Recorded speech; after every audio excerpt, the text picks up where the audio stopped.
न प्रसाद लिया न ग्रहण किया। कहा कि हम राजा होकर के तुम्हारे घर के प्रसाद नहीं खाएंगे। प्रसाद को अपमान करने से भगवान रुष्ट हो जाते हैं और रुष्ट हो करके उनको दारुण जो कठिन से ऐसा श्राप देते हैं कि तुमको दुख होगा। इसलिए कि घमंड करो, धन बढ़ा लो, पुत्र बढ़ा लो, संपत्ति बढ़ा लो, लेकिन भगवान के प्रसाद से घमंड नहीं करना चाहिए। ऐसे घमंड होने से भगवान का कार्य होता है, भगवान गुस्सा में सबको क्षति पहुंचा देते हैं।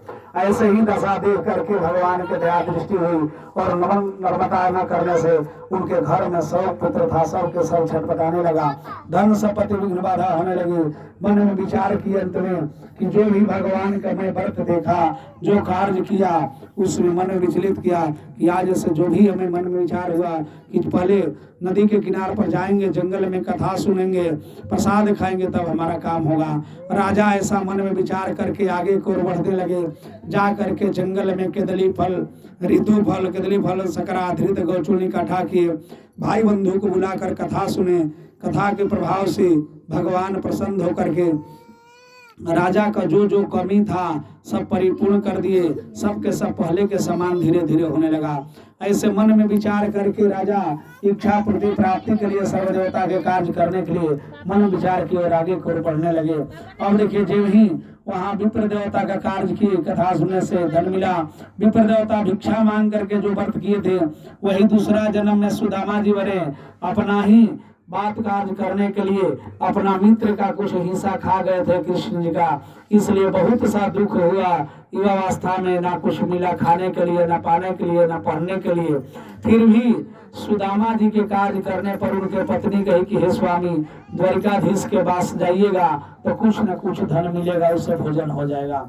ऐसे वचन को सुन करके और द्वारिकाधीश के पास जाते हैं। भगवान कहे कि कुछ तो किसी के घर में जाना चाहिए तो ले करके जाना चाहिए, खाली हाथ नहीं जाना चाहिए। वही भुंजा लेकर के जाते हैं और भगवान 2 फूका भुंजा को खाते हैं और 2 लोग उनको प्रदान दे देते हैं। ऐसे विचार करके सब लोग आनंद रहने लगे। जो लकड़ी बेचकर व्रत किया था वही लकड़हारा दूसरा जन्म में केवट बना। भगवान रामचंद्र जी का चरण को धो करके वही चनारमित बनाया और पहले पी करके राम राम करते स्वर्गति को प्राप्त हुआ। आज वही कार्य को हम लोग भी घर घर शालिग्राम भगवान को ले जाते हैं। ले जा करके पहले पंचामृत में स्नान कराते हैं, फिर आसन पर बैठा करके फल फूल तुलसी दल से भोग लगाते हैं, फिर उनके बाद प्रसाद बांटते हैं।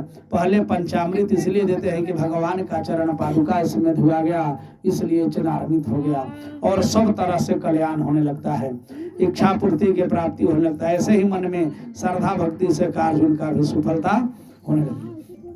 जो राजा